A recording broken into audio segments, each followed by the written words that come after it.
벌써 5월 첫 주네요. 5월 5일 우리 한국에서 어린이날로 지키는 아주 자녀들을 가진 부모님들이나 또 그렇지 않은 가족들도 이날은 어린이 동심의 세계로 돌아가는 듯한 뜻깊은 날이기도 합니다. 우리 교회에서는 특별히 자녀들에 대한 관심을 많이 가지고 있기 때문에 어린이 주일이 되면 우리 자녀들에 대해서 또 같이 기도도 하고 또 관심을 가지죠. 우리 성경에 보면 자녀에 대해서 여러 가지 말씀, 교훈을 하고 있습니다. 신명기 오늘 읽은 우리 묵상기도 때 읽어드렸던 신명기서 6장에 보면 자녀들을 말씀으로 잘 가르쳐라 하는 말씀. 그 옛날 모세 시대 때이 하나님께서는 자녀들에게 하나님 말씀을 부지런히 읽어주고 그들에게 외우게 하고 집에 들어올 때든 나갈 때든 또 문지방에다가 또 말씀을 기록해서 그 말씀으로 양육을 받도록 해라 라고 말씀했고요. 또 요즘은 태중교육이라는 말이 있잖아요. 태아교육.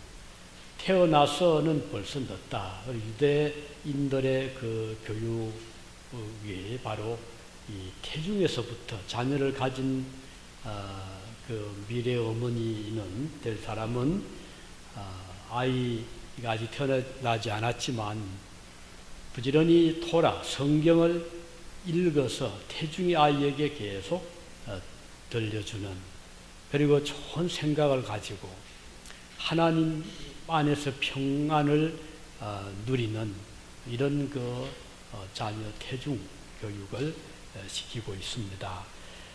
그래서 아직 어린아이가 태어나서 말을 배우지 않았을 때도 젖을 물리면서도 계속 성경을 읽어주므로 유대인들 아이들은 제일 먼저 배우는 말이 하나님, 아도나이 하는 말이라고 하죠. 그만큼 어릴 때부터 믿음의 말씀의 교육은 중요하다 이렇게 볼 수가 있습니다. 우리는 이 어린이 주일을 맞이해서 예수님께서는 어떻게 아이들을 영접하셨는가 하는 것을 생각을 해보겠습니다. 우리 주님께서 아이들을 참 사랑하시거든요.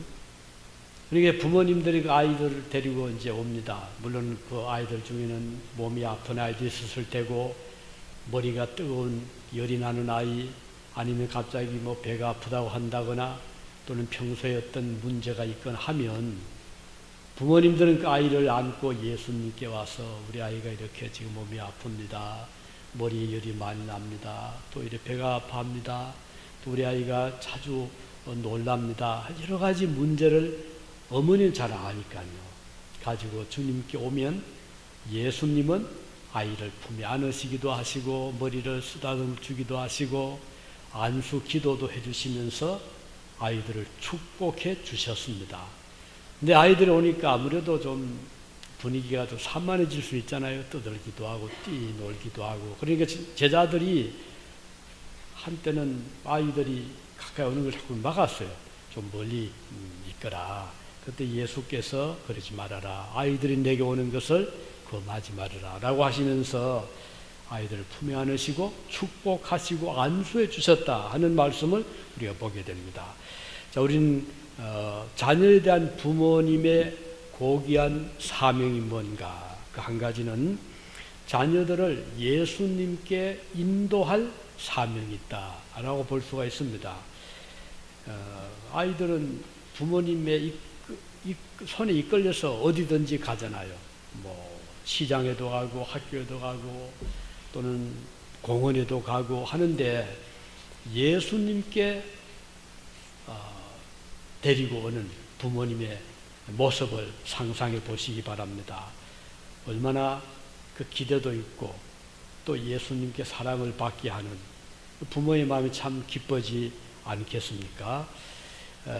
그래서 유대인들은 아이를 기르면서 이제 랍비, 율법 선생님께 데리고 와서 축복 기도를 받기도 하고, 때로는 제사장에게 데리고 와서 기도를 받기도 했습니다. 오늘 이 본문에서 보는 대로 예수님의 제자들은 이런 주님의 그 따뜻하고 뜨거운 자녀에 대한 주님의 마음을 잘 헤아리지를 못했습니다. 그러나 예수님은 아이들이 내게 오는 거, 또 떠드는 거, 노는 거 금하지 말아라 하시면서 아이들을 축복해 주셨습니다. 오늘 우리가 부모로서 자녀들을 어떻게 기를까 하는 것은 매우 중요하잖아요. 자녀를 어떻게 하면 잘 성장시켜서 훌륭한 사람이 되게 할까. 이건 부모님의 공통적인 마음일 것입니다. 그렇다면 우리가 어떻게 되겠죠? 아이들로 하여금 하나님 말씀을 접하도록, 잘 듣도록, 또 말씀을 깨닫도록, 또 하나님을 알도록, 하나님을 또 가까이 하도록, 사랑하도록 그렇게 할 수 있다면 그는 정말 부모로서의 귀한 역할을 하는 것으로 볼 수가 있습니다. 그렇지만 요즘 워낙 살기가 각박하다 보니까 부모님들은 그 마음의 여유가 없을 수가 있습니다. 자, 너 숙제를 해야 되지 않니? 오늘은 집에서 숙제해라 이럴 수도 있고, 또 아이들이 게임에 빠져 있거나 또는 좋아하는 스포츠가 주일날 있으면 그 가는 것을 막는 게 쉽지는 않을 것입니다. 그렇지만 우리는 좀 멀리 보고 눈앞에 보지 말고, 당장 아이가 좋아한다고 그것 때문에 그냥 놓치지 말고요. 멀리 보면, 그래 지금 오늘은 네가 좀 싫더라도 같이 우리 교회 가자 해서 아이들을 잘 이렇게 타이르고 해서 믿음으로 키워놓으면 자녀들은 평생 그들의 삶이 아주 훌륭한 신앙적인 건전한 밝은 소망을 가진 그런 자녀로서 성장할 수 있을 것입니다. 부모가 우울에 빠진다거나 또는 비관적이 되면 그 영향은 바로 아이들에게 미칩니다. 어제 한국은 어제가 5일이잖아요. 어제 일어났던 비극적인 어떤 기사가 인터넷 신문에 떴더라고요. 어떤 30대 중반, 34, 35세 된 부부가 차를 렌트해 갔는데 돌려줄 시간 됐는데 연락이 없습니다. 그러니까 추적 장치가 있나 봐요. 그 추적을 해보니까 저 시흥에 어떤 한적한 농로, 그러니까 논밭이 있는 그 어떤 거리에 차가 있는 것이 발견이 되었습니다. 그래서 그 회사에서 이제 찾아갔겠죠. 가보니 차 안에 온 식구가 있었는데 다 목숨이 끊어져 있었습니다. 자, 부모가 34, 35, 자녀들은 둘인데 2살, 4살, 네 식구가 비극적인 그런 삶을 차 안에서 끝을 낸 그런 기사가 어제 기록되어 있더라고요. 참 막 가슴이 아픈 그런 일입니다. 어떤 사정인지 우리는 알지 못하고 신문에 보면 경제적으로 많이 어려웠다는, 빚에 쪼달렸다는, 최근에 실직을 했다는 그런 기사가 있더라고요. 참 아이들이 무슨 거기에 잘못이 있습니까? 그러니까 설령 어른들이 그런 일로 참 그 비극적인 끝을 맺는다 하더라도 이제 한창 희망을 가지고 자라야 될 4살, 2살짜리 아이에게 이런 아픔을, 슬픔을 준다는 것은 정말 가슴이 아픈 일이 아닐 수가 없습니다. 여러분, 그 곡식을 갖고 오는 중에 호박이나 박이나 덩굴로 나가는 그런 곡식은 이제 심고 심으면 이게 이제 때로는 가서 안 될 곳으로 이제 줄게 나갈 수가 있거든요. 막힌 곳이라든지 또는 가시가 이렇게 번창한 곳으로 나가다 보면 나중에 또 나가질 못하고 거기서 그만 열매도 못 맺을 수 있는, 그때 농부는 뻗어나갈 수 있는 좋은 쪽으로 방향을 잡아줍니다. 그러면은 아무 제약 없이 잘 뻗어나가서 햇빛을 잘 받고 꽃을 피우고 좋은 열매를 맺게 되잖아요.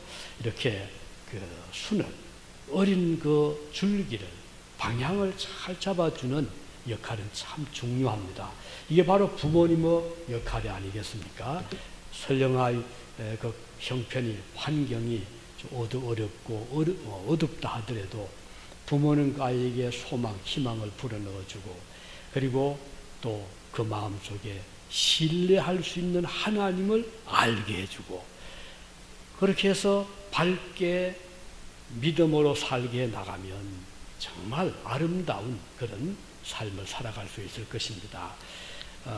제가 처음에 서기서 유학을 갔을 때 주일날 서기서 교회를 나가보았습니다. 9시 반에 주일 예배가 있는데 벌써 8시 반 되니까 그 전 도시에 웅장한 종소리가 아주 도시를 덮더라고요. 9시 반이 돼서 이제 딱 시간 맞춰 갔는데 이미 갔더니 100% 교인들 자리를 다 지키고 있는 거예요. 저는 시간 늦지 않잖아요. 9시 반 되기 전에 갔음에도 불구하고 이미 모든 교인들이 자리를 다 잡고 앞에는 전자가 아니고 파이프 오르겐이 아주 온화하게 들리고 있었고 모든 준비가 되어 있더라고요. 그런데 교인들을 보았더니 우리 한국 교회는 주일학교 따로 모이잖아요. 먼저 주일학교 아이들 모아서 예배를 드리고 어른 장예배가 있는데 거기는 9시 반 되니까 가족 아이들을 다 가운데 앉고 양쪽에 부모님들 앉아 있는데 어린 아이도 있어요. 갓난아기도 있었어요. 유치원생도 있었어요. 근데 예배가 1시간 좀 넘잖아요. 그럼에도 불구하고 그 아이들이 전혀 방해를 지키지 않았어요. 조용하게. 아마 그렇게 이미 훈련이 된 것 같아요. 아직 아이들이 뭘 알아듣겠어요. 그럼에도 불구하고 아이들은 자리를 탁 치고 있는 게 너무너무 신기하더라고요. 자, 예배 시간을 철저히 지키는 것도 아주 인상적이었고 그리고 온 가족, 아이들까지 자리에 앉혀놓고 같이 예배를 드리는 것이 정말 아주 인상적이었습니다. 왜 그렇게 했을까요? 이것은 구약 때부터 자녀들에 대한 부모님들의 신앙훈련, 교육을 이미 유럽교회는 지키고 있었던 것을 알 수가 있고 그렇게 자란 아이들이니까 심성이 정말 건전하고 물론 그 중에 일부는 또 객기로 가는 아이들도 없진 않지만 그래도 그 믿음의 가정들의 아이들은 아주 건전하고 아주 건강한 사회인으로서 성장하는 것을 볼 수가 있었습니다. 오늘 우리 성도들은 부모로서 자녀들을 이제 하나님께로 이끌어 하나님을 만나게 하고 말씀을 듣게 하고 그분을 알게 하고 하는 것보다 더 중요한 사명이 어디에 있겠습니까? 물론 학교도 데려가야 되고 시장에도 들어갈 수가 있고 또 놀이터에도 여행도 같이 다니고 다 중요하지만 그러나 뺄 수 없는 중요한 것은 하나님과 내가 아는, 내가 사랑하는, 내가 섬기는 나의 창조 되시는 그 하나님을 아이에게 가르치고 보여주고 또 연결시킬 수 있다는 것은 부모의 가장 큰 특권이라 이렇게 볼 수가 있는 것입니다. 그래서 우리 주님께서 말씀하신 대로 아이들이 내게 오는 것을 용납하고 금하지 말아라 하신 말씀 마음에 새기시기 바라고요. 우리의 자녀들을 신앙으로 길러라 하는 말씀으로 우리가 받아들이기를 바랍니다. 그리고 자녀들이 참 축복 속에 자라게 하라는 것을 우리는 꼭 마음에 명심해야 되겠습니다. 그래서 그 가장 구체적인 방법은 뭐죠? 아이들을 데리고 주일날 같이 교회 가는 거. 주일은 아예 오늘은 하나님께 예배 드리러 가는 날이다. 이날은 교회 나간 날이다. 라는 것을 어릴 때부터 마음에 딱 이렇게 정립하도록 이렇게 교육을 시킨다면 참 훌륭한 부모라고 할 수가 있겠습니다. 요즘에 워낙 사회가 각박하다 보니까 경쟁이 심하다 보니까 이 주일날 뭐 입시 고3 정도 되면 특히 한국 굉장하잖아요.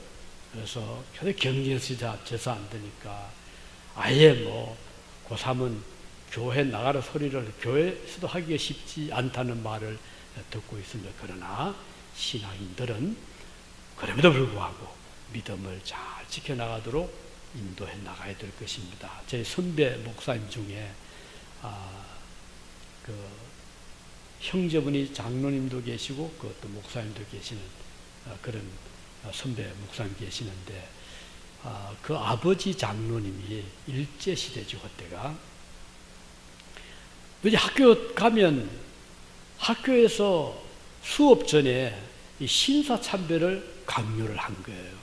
학교마다 이제 그 신사를 만들어 놓고 일본 천황을 섬기는 그런 또 일본 전쟁에 나가서 나라를 위해서 목숨 바친 일본 그 군인들 순직한 그런 자들을 이제 마음에 새기게 하고 일본 천황을 신으로 섬기게 하면서 수업 전에 그 앞에서 참배를 하게 한 겁니다. 이 장로님이 고민에 빠진 거예요. 자, 이 장로님은 아이들을 믿음으로 길러가고 있는 중인데 학교에 보내면 이 신사참배를 시키니 이거를 얘만 또 다 하는데 하지 말라고 하는 것도 쉽지 않고 그래서 장로님이 고민하다가 아예 학교를 보내지 않았습니다. 집에서 이제 장로님이 가르치고 그래서 아이들이 학교 졸업장이 없게 되었는데 이제 해방이 되잖아요. 그런데 아이들이 참 아주 지혜로운 굉장히 스마트한 그래서 나중에 이제 해방된 후에 그들이 이제 열심히 또 노력을 하고 해서 그 중에 목사님 2분이 나왔어요. 그런데 정말 설교도 잘했고 목회를 잘했습니다. 요즘에 미국에서도 학교에 보내니까 이 무신론 교육을 시키잖아요. 뭐 진화론을 가르치질 않나, 뭐 또 그 학생들 중에는 또 이 마약에 또 거기에 유혹되는 경우도 있고 이래서 미국의 많은 크리스찬 가정들이 홈스쿨링을 하잖아요. 참 좀 많이 합니다. 또 아니면 크리스찬 스쿨로 보내기도 합니다. 그 이유가 바로 여기 있는 거예요. 여러 해 전에 여기 한국 학생이 있었는데 그런데 어떤 교수님이 전화를 저한테 미국 교수님이 자기가 그 교수님이 한국 아이를 데리고 지금 있는데 학교에서 연락이 왔다는 거예요. 그래서 이제 학교를 찾아갔더니 자기가 데리고 있는 홈스테이 하는 그 아이의 그 사물함, 학교 가면 그 개인적으로 그 물건 넣는 사물함 있잖아요. 그 사물함 속에서 마약이 발견이 됐다는 거예요. 그래서 이거는 학칙에 의해서 폐교라는 겁니다. 퇴학을 시켜야 된다. 그 의논을 하려고 이 교수를 부른 거예요. 그래서 교수님이 그 학교에 내가 신분이던 사람이고 내가 교육자인데 한 번 더 기회를 주면 좋겠다. 라고 이제 사정을 해가지고 좀 유예를 시켰습니다. 퇴학을. 그리고 저한테 연락이 왔어요. 목회자니까 이런 게 어떻게 하면 좋겠냐 상의를 하더라고요. 그래서 제가 아이를 만나보고 타일을 기도하고 그런 적이 있었거든요. 이렇게 오늘날 이 아이들을 학교에 보낸다고 해서 마음을 놓을 수도 없는 거예요. 거기에 빠지게 되면 참 일생을 망칠 수도 있고 이런 어려운 때이기 때문에 우리 성도들은 특별히 자녀들을 위해서 많은 기도가 필요하고 그리고 아이들을 각별히 믿음으로 잘 기르도록 각별한 그런 신경을 써야 됩니다. 그래서 공부 잘하는 건 중요하고 또 남보다 우수한 경제 이기는 것도 중요하지만 더 중요한 것은 우리 그리스도인들은 그 마음에 자녀들 마음속에 하나님을 알도록 하나님의 말씀이 그들을 리더해 가도록 그러면 평생 그 자녀는 하나님 안에서 살기 때문에 가장 든든하잖아요. 어디에 가도 우리 아이는 하나님을 믿는 아이이기 때문에 곁길로 가지 아니한다. 어디 갖다 놔도 나는 안심이 된다. 이렇게만 된다면 참 성공적인 부모라고 할 수가 있겠죠. 그래서 부모의 고귀한 사명은 자녀들을 예수님께 데리고 오는 데입니다. 그 구체적인 방법이 뭡니까? 예수님이 안 계시는데 교회입니다. 교회를 데리고 와서 말씀을 듣게 하고 하나님 믿는 방법 배우게 하고 그리고 성경을 스스로 읽게 하고 그리고 그 은혜를 받도록 하는 이것이 바로 부모의 사명이라는 것이고 또 한 가지는 부모는 자녀들의 그 인격 형성에 신앙인격입니다. 신앙 인품을 잘 이렇게 개발하고 또 형성을 할 수 있도록 그런 사명을 가지고 있습니다. 아이들이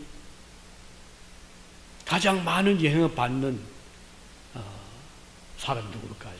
우리 학교의 선생님도 영향을 많이 미치고 또는 주변의 친구들도 있지만 어릴 때부터 가장 많은 시간, 가장 많은 대화를 나누는 대상은 부모님이잖아요. 그러면 부모님은 그 아이에게 평소에 그 살아가는 여러 가지 일들을 이제 아이에게 보여주기도 하고 가르치기도 하고 그렇게 됨으로써 그 아이의 인격 형성이 되어 가는 것입니다.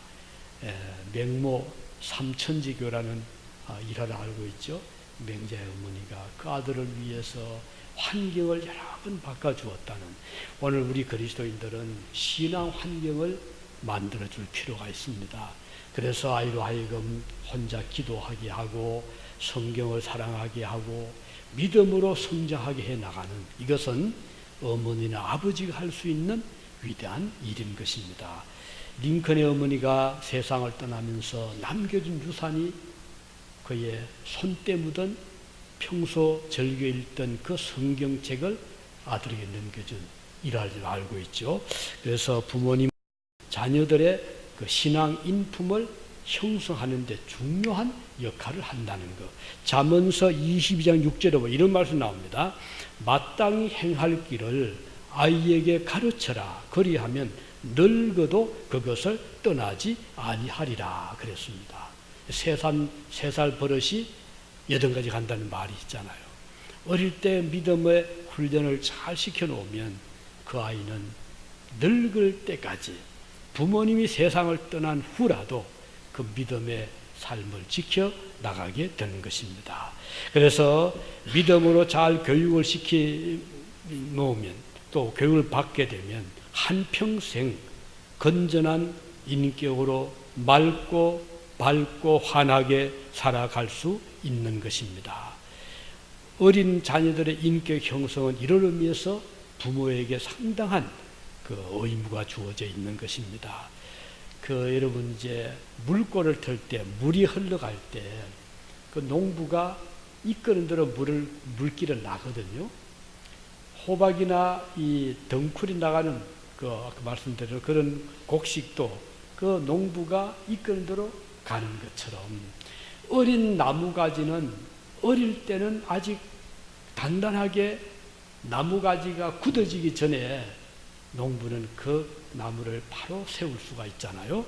바로 어린 아이들의 인품, 신앙, 인격의 형성도 마찬가지로 이미 나이가 벌써 16, 7, 8세 사춘기 넘어서고 20대가 되면 이제 부모의 역할은 많이 좁아지잖아요. 그 전에 아주 어릴 때부터 부모로서 자녀에게 주는 좋은 신앙의 교훈, 이것은 매우 중요한 것입니다. 그런 말이 있습니다. 오늘 교회 나가지 않는 자는 내일의 범죄자가 될 수 있다. 그런 말이 있습니다. 오늘 우리 자녀들의 장래에 대한 책임은 부모님들에게 있다는 사실을 꼭 마음에 새기시기 바랍니다. 그런 말이 또 있습니다. 푸른 산, 청산 밑에 밭이 나고 이 푸른 나무 밑에는 산이 있는 나무 밑에는 좋은 곡식밭이 된다 이 말이겠죠. 적산, 붉은 나무가 없는 적산 밑에는 홍수가 난다 그런 말이 있습니다. 그럴 수밖에 없잖아요. 비가 오면은 나무들이 뿌리에서 빗물을 좀 이렇게 잡아줘야 되는데 그게 안 되니까 그대로 홍수가 지는 것이죠. 그래서 우리 자녀들을 우리가 믿음으로 아주 푸른 나무처럼 좋은 그런 환경에서 성장해 가도록 우리 부모님들은 특별한 관심을 가져야 되겠습니다. 마지막으로 부모는 자녀들을 믿음으로 기르는데 좋은 신앙적인 행실의 본을 보일 필요가 있습니다.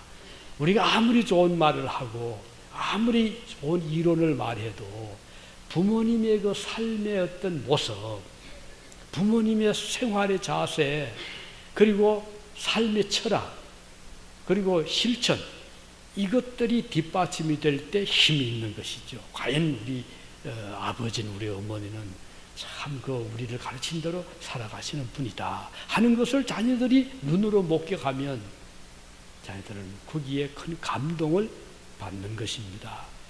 그렇지 않으면 부모의 그 가르침의 권위가 상실이 되는 거죠. 다시 말해 말과 삶이 일치가 될 때 힘이 있다는 것입니다. 그래서 우리 부모님은 참 교회 생활에 이렇게 훌륭한 참 삶을 살아가신다 이런 모습을 보여주시길 바라는 것입니다. 참 그것은 매우 중요한 것입니다.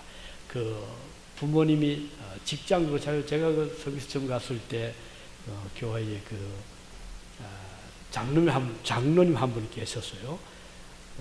김연주 장로님이라고. 근데 이 장로님은 서울대학교 치과 대학을 졸업을 하고 연수차 배런의 그 대학 치과대학으로 왔는데 그것이 인연이 돼가지고 선배 한 분이 거기 있었어요.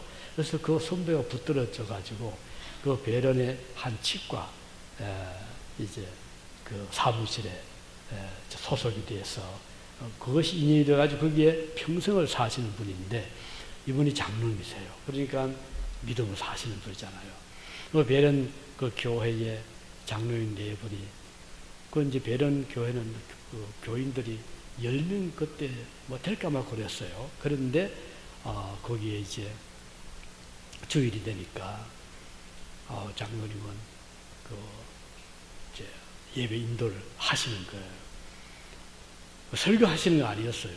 저는 이제 첫 주일에 아무것도 모르고 누가 그 교회가 있다 해서 이제 참석을 했는데 이 장로님이 사회에 저 누군지 모르니까 일단 이제 사회 속에 서더니 찬송 부르고 기도하고 그리고는 가방에서 꺼내보면 녹음기를 꺼내더라고요.